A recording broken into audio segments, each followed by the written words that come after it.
Howdy, everybody, and welcome to another episode of the Mindful Constitution podcast. I am recording live from the infamous yurt with my friend and colleague, Melissa McLaughlin of Melissa McLaughlin Wellness. We actually met at the Wellness Expo I did recently in my local community on the North Shore of Massachusetts.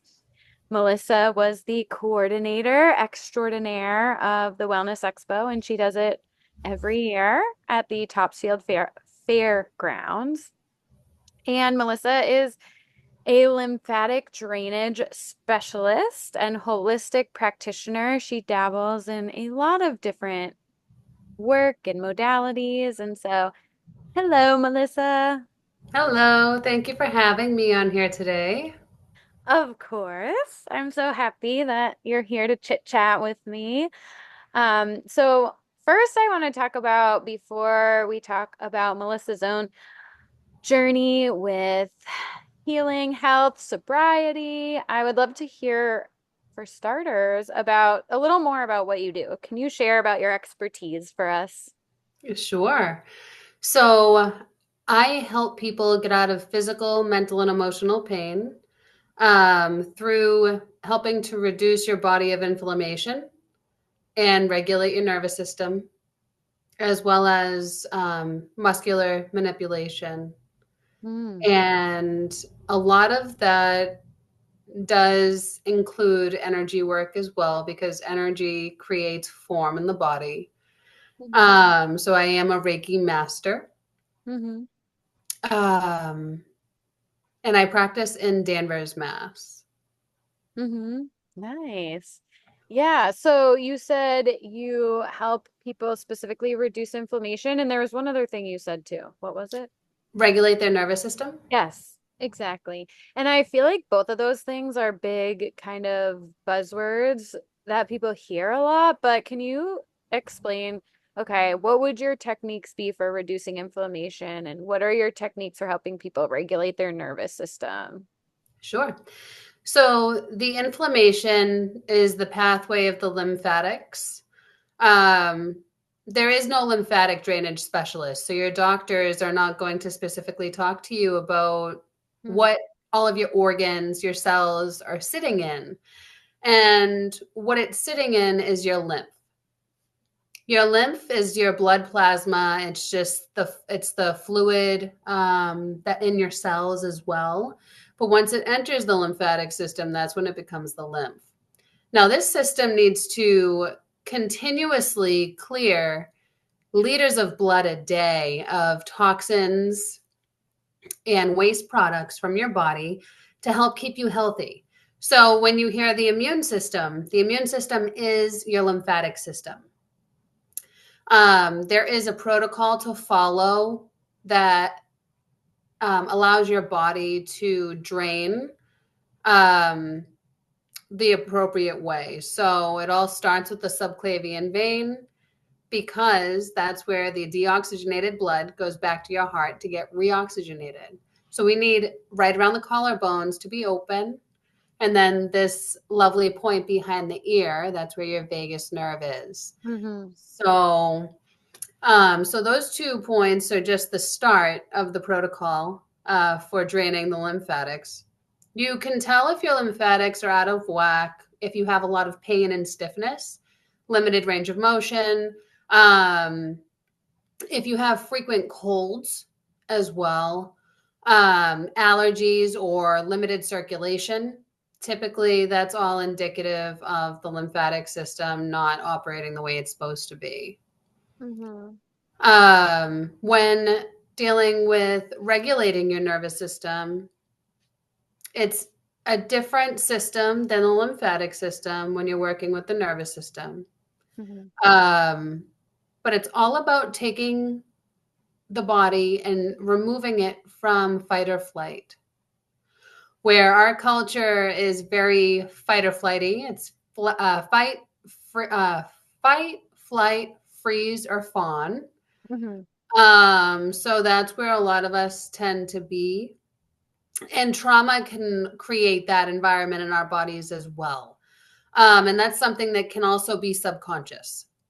Mhm. So that's where craniosacral therapy comes into play to help your body reestablish its rhythm. It's like getting a tune up for your car, it's a tune up for your body's wiring system. Mhm. It's a very light modality, similar to a Reiki touch. But when you receive craniosacral, you may feel waves happening in your body. You may notice different areas of your body unwind, or just becoming more aware of certain parts of your body that is releasing that tension, which tends to be either trauma or energy that is Mhm. creating that tension. Mhm. Um, I do combine modalities as well. So it really depends on the body that I am treating on that specific day. Mhm. Okay, so for starters, you mentioned the lymphatic drainage is really a means to reduce inflammation in the body and detox, it sounds like. Yes. And then the craniosacral is intended to help support nervous system regulation. So these are all kind of like physical manipulative modalities where you're like working with the body hands-on. Yes. Yeah. Mm-hmm. And then you said you also so tell walk us through like how you assess a person and what they need based on that day and like what kinds of ways you would integrate different modalities based on like a personalized approach. Sure. So a personalized approach, my intuition typically turns right on um, when the client comes through the door, or sometimes before they even come in. Mm. Sometimes I'll get messages or just downloads that are like, okay, this client today needs this. And then they come in and most of the time they do confirm that. Whatever message I was getting prior to them coming in, just because of the energy that they were sending me. So I do call myself an intuitive body worker. Mm-hmm. So stepping Like the medical medium. body guru, medical medium, sure. Um, but yeah, so then, through the intuition, I do observe the body. I do observe their words as well and whatever they're speaking to me, body language too, and then their energy level. So a lot of the personalization happens within 5 minutes of seeing the client on that day. Mm-hmm. Um, Sometimes their body can handle deeper muscular work, which I do as well. Mm-hmm. Um, most treatments do include the craniosacral, though, because everybody just needs to be able to drop into their bodies Mm-hmm. so that they can be in an optimal healing state. When we're in fight or flight, our body cannot heal itself, Mm-hmm. but our body instinctively knows how to heal itself. It just has to be given the means to do so. Mm-hmm. So that's what I try to provide. Right. Getting the nervous system regulated so the body can heal Yes. from the root. Yeah, exactly. I know. Rest and digest and recuperate and regenerate should be the full parasympathetic nervous system tagline. So, share a little bit with us about what led you down this path, your own journey to holistic health, entrepreneurship. I'd love to hear more about how that evolved for you. Sure. So I've been in this field for 14 years. I went to UMass Lowell for my undergrad in exercise science. Mm. Originally went for PT, but I had to um, change that journey a little bit due to a family business in automotive. So I have an automotive background. Kind of Um, similar to like body work, you know? Yeah, it is very similar. So I'm the body mechanic. Right. Interesting how our paths somehow weave their way into it all making sense as time goes on, right? Definitely, That's so funny. definitely. So I just kept taking courses and learning more about the body. I was always fascinated. I had 3 shoulder surgeries by the time I was 18. So Mm, I was in the PT's office all the time, just fascinated by the human body. So I just kept learning and created the work that I do now, that I absolutely love. So that's the well, I also owned a wellness center in Beverly for quite a few years. And right around the time I got sober, I actually decided that I was not happy. So I closed the wellness center and now I just operate as a sole proprietor. mm. And I'm much happier now than I was when I was running the wellness center. So, It's funny. I feel like I've felt pulled really often towards like more of a brick and mortar space, but I'm like, I don't know. There's something so freeing about not having that and just creating your business. And I mean, the year is like a happy medium, but when I talk to people like you that are like, oh, it is, it's like signing up to run a brick and mortar space, you're signing up to be there a lot. so much. And I had the renters, the contractors, the employees. So I did all of that. And it was a great experience to have. I gained a lot of knowledge, a lot of wisdom. Um, but I wasn't building my business for me. Hmm. Yeah. What about it felt like you weren't doing it for you? Like, how did you? I feel like so many times people don't even realize that they're not building a life in accordance to their own values or how they're in accordance to their internal compass. So how did you decipher that you were not building a life in alignment with what was important to you? Well, I actually had a near-death experience with COVID. Mm-hmm. Um, so I ended up getting hospitalized October of 21. Mm-hmm. Um, and while I was in there in isolation for 10 days, I realized that I wasn't happy with where I was living at the time in Lynn and running my business. I was also a functional alcoholic at that point. Mm. Um, so when I got out of the hospital, I made the decision to move and close the business. I realized that I was building the business to make my dad proud, and Mm. my dad had been dead for 8 years. Mm-hmm. So when I had that realization, I was just like, wow, I'm really not building it for me. Mm-hmm. Yeah. Um, yeah, so that definitely helped push me in that direction. Yeah, it takes those big jolts sometimes, which unfortunately have to come often in the shape of, negative experiences or obstacles or challenges, but they jolt us enough to get introspective and ask some of those hard questions that maybe we're just kind of pushing away in our day to day when we're a bit more on autopilot. Yeah. Definitely. It's interesting though when you finally do and you're like, oh my God, I knew this for a long time. Like, how did it take me so long to become aware of it? Because once you're aware of it, then you realize you did know for quite a while the answers. So yeah, it takes those challenges, rock bottoms, if you will, sometimes to bring the answers to the surface, or I guess force the answers to the surface.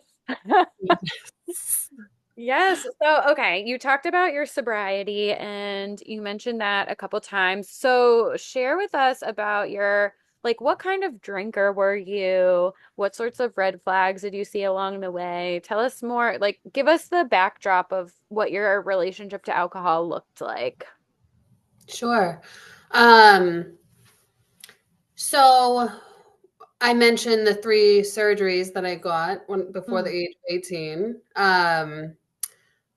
So they were probably surgeries that I shouldn't have gotten, and I looking back on it now, the medical field back then was doing a lot of controversial things as far as Medical devices. just doing surgeries if they don't need to, but also opioids. Oh, yeah, yeah. So I was overprescribed opioids, and I got addicted when I was 14 to Percocets. Oh my gosh. Um, my mother found out and dumped the rest of them down the sink, and then I found alcohol from there. Hmm. So it kind of just spiraled out right around that point. I call that period of my life the perfect storm, because I am a survivor of sexual abuse, um, immense bullying when I was younger, the surgeries. My parents got divorced right around that same time, Hmm. too. And I had an eating disorder all at the same time. Yeah, so So, your ACE score was sky high, yeah, lending itself very much so to problems with for sure. substances. Yes. Yeah. So I grew up in an automotive garage. So right around that time, I was working on cars. I was out in the garage with the mechanics. They were all drinking. So what was I doing? Drinking. Mm. Um, and it became this normalcy in my life. Not only in the shop, but in the family as well. I have a couple of uncles that are alcoholics, or have struggled in the past. My father struggled as well. Um, it just became norm. Hmm. And I continued to drink, up until 2.5 years ago Hmm. when I decided to get sober. Um, and alcohol was my gateway drug. So if alcohol was on the table, I wasn't so much really going to pass up other things. Right. Lowered inhibitions around substances in general once you're a little loosey goosey. Definitely. Yeah, yeah. I've been there Hmm. many times. You're like, cocaine, sure. Why not? Yep. I'm already drunk. It's fine. It's like, what? Yeah, yeah. The slippery slope of that all. And so there was so many contributing factors, it sounds like, between, the drinking environment you grew up in, the normalization of drinking, trauma, sexual abuse, bullying, exposure to like opioids and a dependence there early on. So, when in your adult life, like leading up to your sober curious journey, would you say you were a daily drinker kind of every day after work? Or like what was it looking like towards the end that you're like, all right, I'm curious. I'm sober curious now. It went through spurts. So there were times where I would just keep it to the weekends, but that it would only last for so long. There were times where I would just be drinking beer, but again, that would only last for so long. Yeah. But towards the end, I was probably in the bars playing pool 3 or 4 nights a week, blackout drinking more nights than not. Um, and I was a concoction queen. So right at the end, call it my festival summer. I Yeah. met a guy. I was going to a bunch of festivals up in Maine one summer, and at a festival, you have access to so many things. Yeah. So it was just, let me try this and let me dabble with that and let me do a combination of that. And I just got to the point where I woke up one morning and pretty much had a conversation with the universe like, I can't do this anymore. I need to choose a path. I can either continue down this road of boozing and drugging and maybe end up dead or in jail, or I can continue on this path that I've been building for the last 8 years, that I'm building for myself. Because at that point, I was living my life for me. So am I going to go down that path of healing and helping other people heal that have possibly experienced the same things that I've gone through? Mhm. So I took that path. Yeah. Ah, those moments, the inner dialogue, I think a lot of people can relate to that when you finally hit your breaking point, or even if you haven't gotten to your breaking point with alcohol, but still having those conversations around what is this doing for me? And am I actually in alignment with the life I think I want? And so, will you walk us through how it did feel for you when you were starting to feel like your drinking wasn't serving you, your substance use wasn't serving you, but you were working in health and wellness and had your successful business and all of these things going on. How did you reconcile those two different parts? I know that was something that like really kept me stuck for a while, and I'd love to hear for you, like how did you move through those conflicting pieces of yourself, or what kinds of stories did you have to tell yourself? What did the inner dialogue sound like at that point? Oh, it was a mess. It was uncomfortable. Um, I, of course, I started with, beating myself up, Hmm. because it was the easiest thing to do, Hmm. putting myself down instead of trying to build myself up. Hmm. Um, but there was a lot of rewiring, neuroplasticity that had to happen. So that inner dialogue, the journaling, the yoga, the breath work, um, therapy, all of it had such a huge place for me to be able to navigate that transition. And now being on the other side of the substances, the people that I talked to about like where I was before, they had no idea that I was in that place. Yeah. Wow. Isn't it crazy that Not. I don't think people in my life would have felt like, I don't think people in my life were surprised when I stopped drinking. Like, I don't think people, people may have been surprised I continued on my sobriety path, but the initial break, I think people were kind of like, that could be a good fit for you. I don't think I was hiding it as well as you, is what I'm saying. I didn't surprise anyone. But yeah, so you kind of came to a point where enough is enough. You had your moment of clarity at that festival, or sort of your breaking point with it. And you have been sober now for a few years at least, right? Three, four? Yeah, it's been about 2.5 years. Oh, 2.5, yeah. Yeah. I did have the year that I got sober, the lessons just kept pouring in. Hmm. So I had a couple of tragic losses that year, where the only thing that I knew how to cope with was alcohol. Hmm. So I made choices and I went back to blackout during those tragic times. But each time I fell off of that sobriety path, it was easier to get back on Hmm. Yeah. because it's not how I wanted to live my life anymore.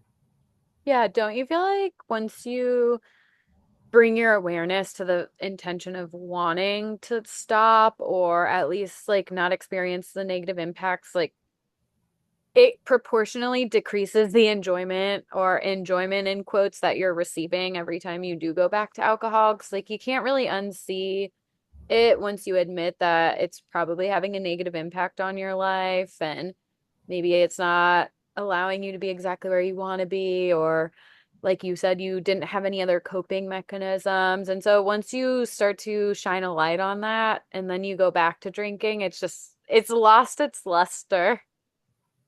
It has. And my physical body actually started rejecting alcohol. Hmm. And it took my mind about a year to figure it out. Wow. Every single time I drank, it didn't matter how much, I was getting sick. You know what's wild is like you just saying that reminded me how in the end of my drinking, which I've never really thought about before, but there was a point where I just throw up, like not from being drunk, just like it if I took a shot like towards the end of my drinking, it did feel like my body was just like, nope, like we don't want to do this anymore. Hello. Yeah. And Yeah. I feel like physical, but also it's like a spiritual purge. Like your body does not want it, Mm. you know. So that was definitely helpful in Yeah. helping me give it up when I realized that. Um, I think but so many people too. Oh, sorry, go ahead. oh, go ahead.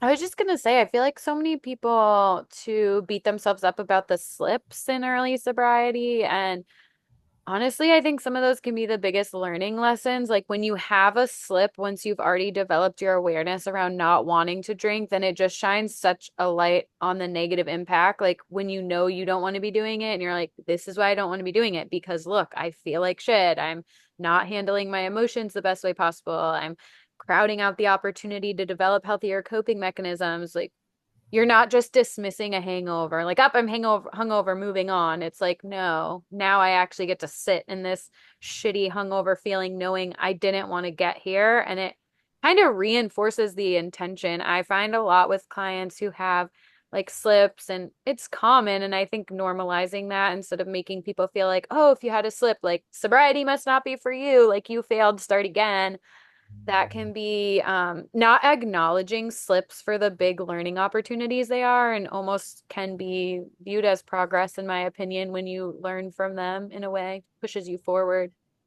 A Not that hundred we percent. want them, but 100%. But everything is a learning experience that happens on our journey. It depends on how we want to perceive it.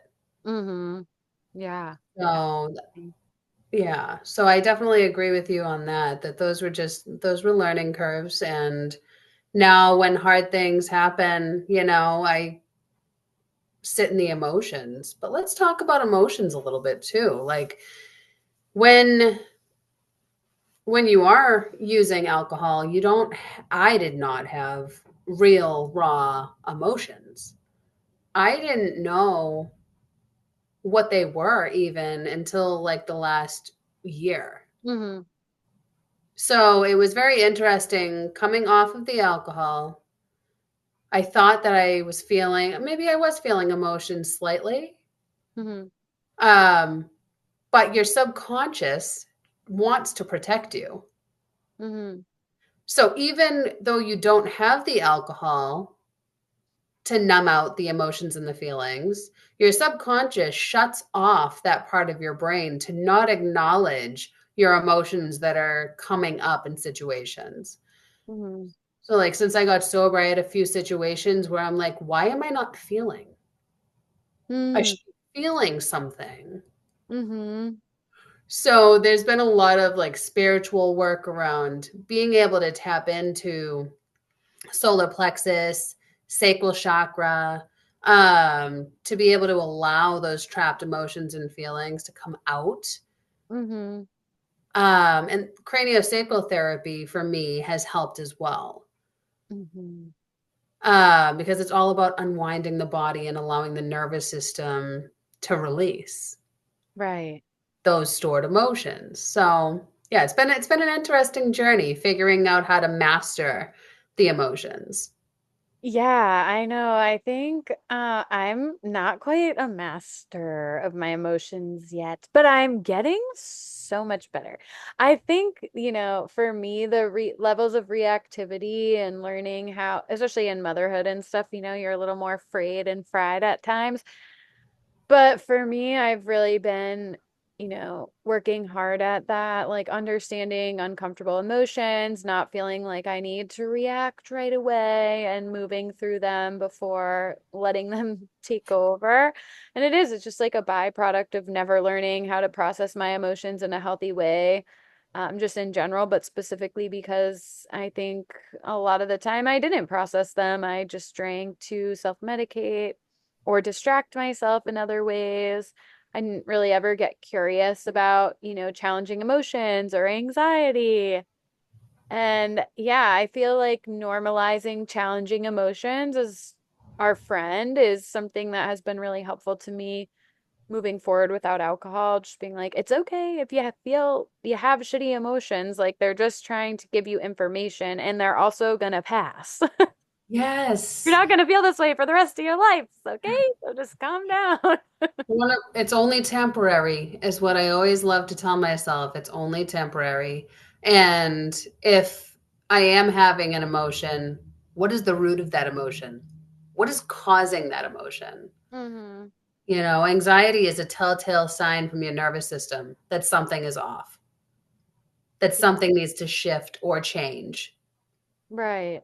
And instead of addressing what those shifts or change could be, we oftentimes, and I think like you can relate, is drinking to make the uncomfortable comfortable instead of addressing the discomfort.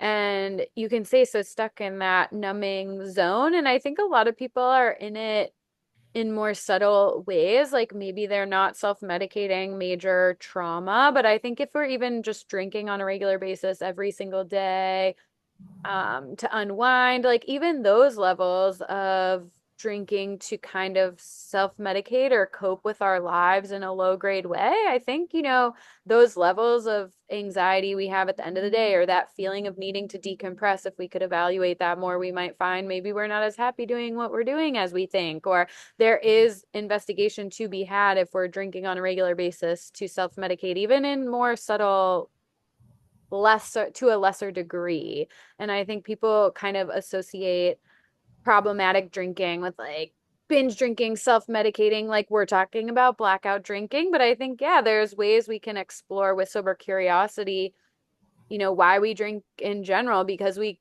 can still be inhibiting our fullest potential when we're drinking even for small amounts of discomfort. And alcohol it causes inflammation Yeah. in your Yeah. body. Alcohol causes depression and anxiety. I was very much a manic depressive when I was drinking. Yeah. My nickname was Whirlwind Melissa. I just wouldn't stop. I functional alcoholic, so I was getting everything done. You know what I mean? And getting everything done right. But I was also burning myself out. Yeah. Um, yeah, because I didn't want to feel. I feel like a lot of high functioning, like high achievers or like highly sensitive people, a lot of people I talk to that struggle with overindulgence, they're highly sensitive, high achievers, one or both, because I think a lot of people are highly sensitive and they don't realize it. So they kind of drink to self-medicate that. And even high achievers that have like a lot of life force and like energy, but sometimes maybe don't know exactly where to channel it. Especially for me, I feel it felt like that a lot where I had like a lot of energy towards wanting to make a positive impact in the world, but I just didn't really know where to direct it. I didn't have a lot of clear direction as to how I wanted to channel it. So I think I drank to quiet the noise of that voice.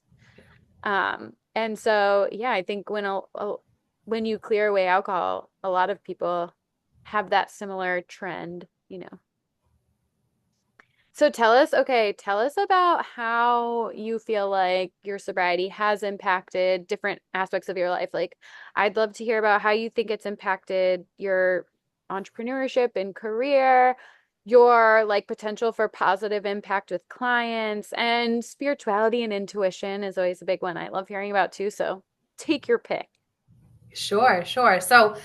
Um, so let me just lead with I am not the same person that I was 3 years ago. Hmm. So much has shifted in my world that she is now a distant memory. And I have so much love and compassion and forgiveness for where she was, those versions of myself. But it took me a long time to get to that point too. Yeah. So, Appreciate the lushy Melissa. yes, yeah. Because that's all she knew to do. That's what she knew, like how to handle her life at that moment. But now, like, I love my routines that I have for myself. I Mm, love that I have positive coping mechanisms now where I just had the negative ones before. mhm. Um, my intuition is a lot stronger. That has been something that has continued to strengthen over the last 3 years. Just being able to feel things in my body and know exactly like what my body is trying to tell me, Mm. either about a person or a situation, but also allowing myself to listen. Um, my friend group now, my soul sisters.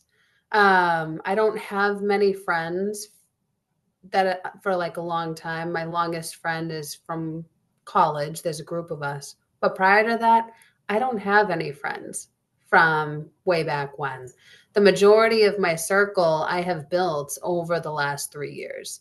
Yeah. And those relationships are the most solid relationships I've had in my life. Yeah. So I'm very grateful for that. Yeah, the sisterhood you build in like sobriety and even sober curious, just meeting so many other women willing to look at their relationship to alcohol in an honest way and just wanting to improve. And not that we always need to be constantly bettering ourselves, but I think just surrounding yourself with people who have an intention to be, the most aligned version of themselves is really uplifting and supportive. And there's something really cool about like the friends you meet in later seasons of life because we have a lot of friends. I'm in my 30s and I feel like we just need to normalize out like you don't have to keep every friend you had from high school and it doesn't have to mean that something bad happened. Like we all grow and change and I think it's almost weird if we have like all of our same friends from that era of our life. I think it's beautiful when friendships can transcend the eras of evolution in our lives, but it's normal for them not to. Think of the person you were when you're like 13, 14, 16. I'm like, that person was a much different version of myself. And I've maintained some relationships, but there's others where it's like parted ways and it made sense. Yes, And it doesn't have to be with resentment. I think it's a natural part of growing. it sure is. Natural evolution. Yeah, especially when we're talking about sobriety because it's such a big shift and it's alcohol is such a core component of a lot of connection and community for people who do drink. I think like when you take that away, you realize like, oh wow, a lot of my relationships were more heavily based in this than I thought. And now when that's taken away, the relationships that, stand that test are usually pretty legit. They're the keepers, but not all of them will Right, that is persist so true. beyond. So true. And but yeah, so now since we're talking about relationships and relationships that may have passed, while I was in the alcohol. Um I didn't do AA. I did more so like I realized it afterwards that I did the spiritual AA. Hmm. Um but I felt like it was a few months ago. I felt ready to make amends with a few people that we parted ways towards the end of my spiral, I like to call it. Um, so I made amends and I didn't get responses, and that's okay. But I needed to voice to them my apology, for where I was and why I was the way I was. And it was so freeing to be able to do that. Yeah.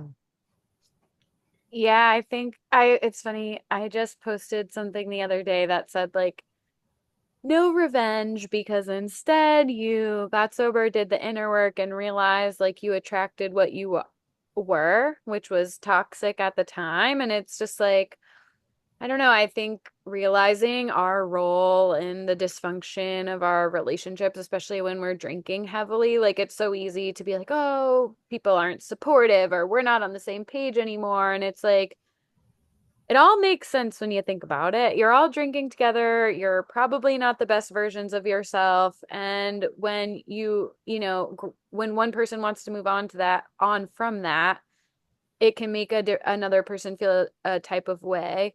But I also find like for me, there was definitely a period of time where I was like more resentful towards past relationships and more of like a victim mindset personally. And thinking, that people weren't supportive or, why wouldn't you be supportive of me making these changes that I'm obviously like better off, that kind of mentality. And I agree that like, once you make the decision to stop placing blame and just be like sorry for whatever role I played in the dysfunction of our romantic relationship or friendship or family ship, whatever, um, it is really liberating because you don't have to villainize anyone else. You can just realize like we all play our part and now I'm happy and healthy, so I'm sorry about that. Right, exactly. You take ownership Yeah. of where you were, and forgiveness and compassion go such a long way Mm-hmm. for yourself, but also for others too. Yeah. Because feeling angry or resentful is like not fun.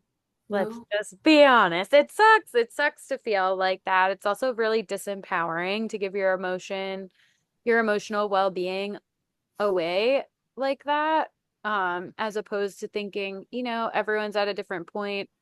I'm sure that like I'm sure there's been plenty of times where people extended forgiveness and compassion to me along the way. Like God knows I'm sure I offended plenty of people. So tell us, you said it impacted your intuition a lot. Your intuition felt very heightened. What about your ability to do energy work or the evolution of your business? How do you feel sobriety has played a role there?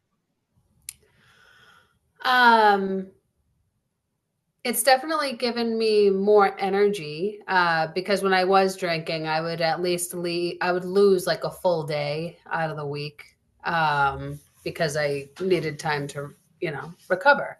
Um, but now it's definitely more balanced. I will say I have struggled in the past to being a workaholic. Mm-hmm. So it's been a practice to keep the balance between work, life, and rest too. Um, the energy work is a lot more clear. Mm-hmm. It's a lot more pinpointed now. Um, and it's more clear of an inner knowing too. I have a lot more power. So I'm standing more in my power now, where manifesting takes hold a lot quicker than it used to. Yeah. Yeah, the element of self-trust is really beautiful in sobriety as well. Just really starting to have that confidence as you keep promises you make to yourself and stay in alignment with your values. It's just such a beautiful foundation for real confidence. It definitely is. And, just having that inner dialogue with yourself, right? Because it's not just the alcohol addict that we may have had. There's so many different addicts that we could have within us, right? I call them the inner addicts. Mm-hmm. So being able to work with them and develop them and realize, is what I'm doing self-sabotage, Mm-hmm. right? and being able to stop that, because a lot of alcohol, well, my time with alcohol was self-sabotage, Mm-hmm. right? Um, but even when you remove the alcohol, we can still have that tendency to self-sabotage because it's within us, right? We still have to develop that worthiness feeling within ourselves. Um, so that's definitely still a practice for me. Mm-hmm. Yeah. Yeah. Being good enough. Ah, we all struggle with that. Yes. The worthiness. I know it's interesting. I was actually just thinking all about this the other day with people fixating on different aspects of parenting and just being a new mom myself. How often people like nitpick, like, you got to do this perfectly or that perfectly. Meanwhile, we have mommy wine culture just raging on, like, drink, your kids suck, like, drink to relieve your stress from your children. I'm like, this is what's causing our worthiness complexes. Like, this narrative that, like, from the get-go, we're overwhelming or too much for our parents. Like, there's many aspects of parenting that we can fixate upon, but this seems like a pretty important one that people ignore. Yes. Very much so. Yeah. So, okay, let's see. I don't want to keep you forever, but I did want to say, with all the work that you do and your entrepreneurial journey and your sobriety journey, like, what do you ultimately, if you were to summarize your impact you hope to have in the world, like, what would be highlighted in that? What would be highlighted in what you want your legacy to be? Um, the legacy is just to be the change, Mm-hmm. and show people that there is a way to create that change, and it doesn't have to be the mountain that we make it. You know what I mean? It's one step. That's all you need to take. Um, and change is very liberating. You don't have to stay stuck. Mm-hmm. Um, I feel it as though there's so much stuff happening globally right now. And that's what a lot of people tend to focus on. And that's, a lot of anxiety and depression can come from that too. When we look at it, what impact can we actually have globally, as an individual person? Not not too much. But what kind of an impact can you have within your own life and help and allow that to trickle out into your community? Mm-hmm. That is coming from a powerful place. Yes.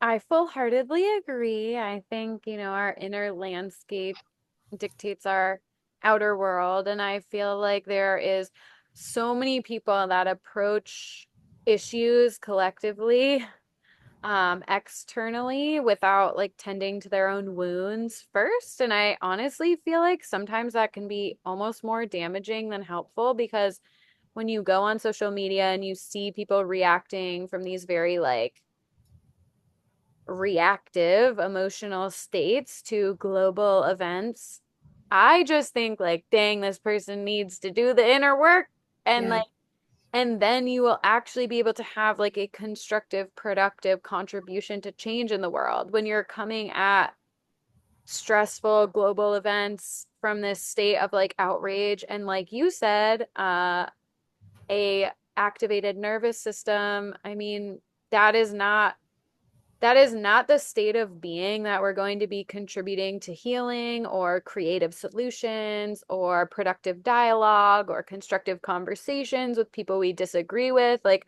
those things all stem from a regulated, healed space. And so I absolutely agree. I think like we all need to focus more on ourselves in order to have a greater impact on the world around us. Yeah. And you brought up the world react a few times too. Mhm. Um, and that's a big question to ask yourself about your nervous system when situations are happening. Yeah. You can say, am I reacting or am I responding? Right. Outrage, Reacting, outrage culture doesn't like hearing that, Melissa.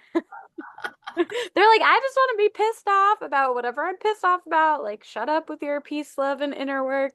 But it is like, I think too, sometimes like we all have a different role in the ecosystem. And like some people are here to be like the warriors on the front lines. And I think some people are here to like hold peaceful space for people to recalibrate.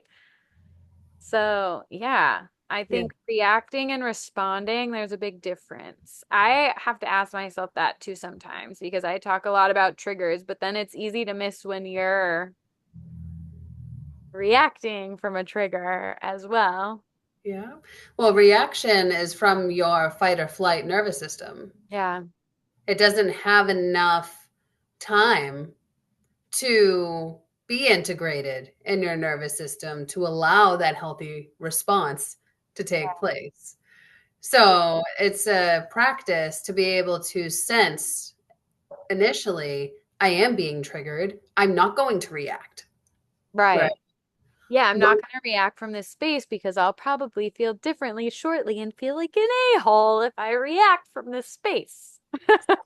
So just ask yourself, am I going to react or am I going to respond? Yeah. And to everyone listening, this is like literally, I work with clients on this all of the time. And I also am in the depths of working on this myself, because it's not like easy to observe your triggers and pause and not fall into your kind of well-trodden path of reactivity.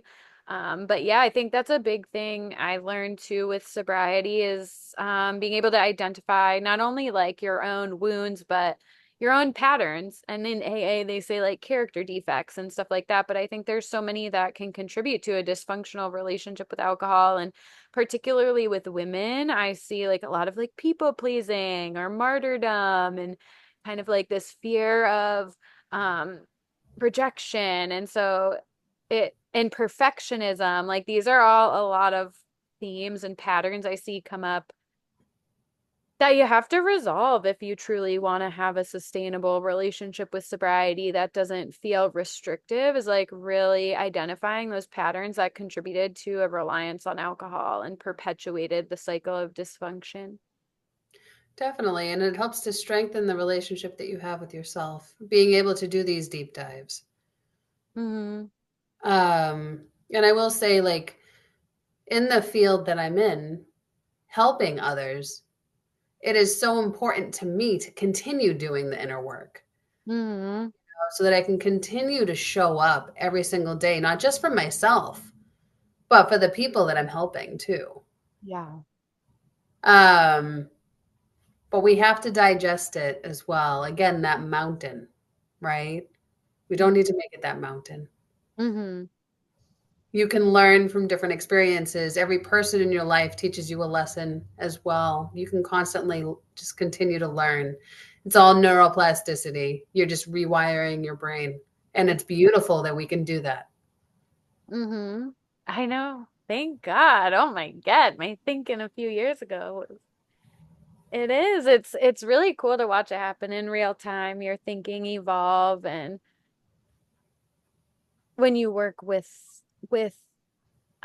actively rewiring your subconscious programming, it is really empowering and liberating to realize like we can think whatever we want. We can focus on fear, we can focus on faith,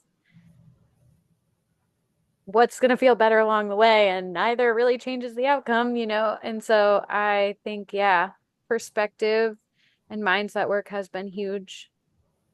100%. Yes. And Yeah. when you have those fears, right, around anything, business, personal life, where's that fear coming from? Just I was ask yourself. literally just talking to a lady I'm doing a yurt event with earlier today, and we were talking about that very thing is like fear is just a conditioned response based on our societal programming around what we should or shouldn't be afraid of. It's like all a choice, because we were just talking about entrepreneurship and the fear of uncertainty, and I'm like, but we could be instead like trained to be excited about uncertainty because it means that we have a malleable, adaptable, flexible, free career we're building instead of stable with health insurance. Like that's what we're trained to think is like good, and then we're trained to think uncertain or unstable. It's all a matter of perspective, and you can embrace it or stay frozen because of it. So, Exactly. yeah.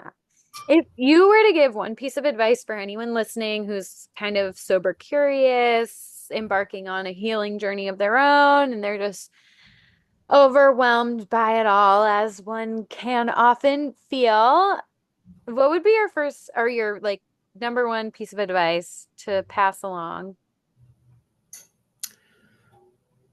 Try not to be hard on yourself. Mm-hmm. Yeah. Try not to kick yourself when you're down, Mm-hmm. because you're doing the best that you are able to do for yourself right now. Mm-hmm. Yeah. Self-compassion, Exactly. self-love. Yeah, I know. It sounds like I feel like we hear it a lot, but when you actually let it sink in, you're like, oh, yeah, being a little nicer to myself is good. Yes. And have those people as well in your life, whether it's a therapist or a body worker or a friend, relative that can be your support Mhm. Yeah, without judgment. love it. Those are important as well. Good tips, Melissa. Mhm. So, okay, well, now in closing, I want you to share where can people find you? What about the wellness expo you're already planning for next year? Might as well share about that too. Sure, sure. Thank you. You can find me on Instagram at Melissa McLaughlin Wellness. That's also my website, just .com. And I do ask if you are interested in the lymphatic or craniosacral, as well as the medical massage, please do schedule a free consult on my website. It's a 30-minute chat. We can go over your intake form and talk about the options as far as treatments go, if you are interested in exploring that. And then the next expo for the North Shores Health and Wellness practitioners, that's going to be November 15th at the Topsfield Fairgrounds. So I will be getting out the info about that soon. Nice. That's exciting. I can't wait. I'll be back. It was Uh, so fun. So, thank you so much for coming on and sharing your wisdom with us. Everybody, go follow Melissa McLaughlin Wellness. And thank you so much for tuning in. Like, subscribe, share, review, all of those things. All right. We love you. Bye.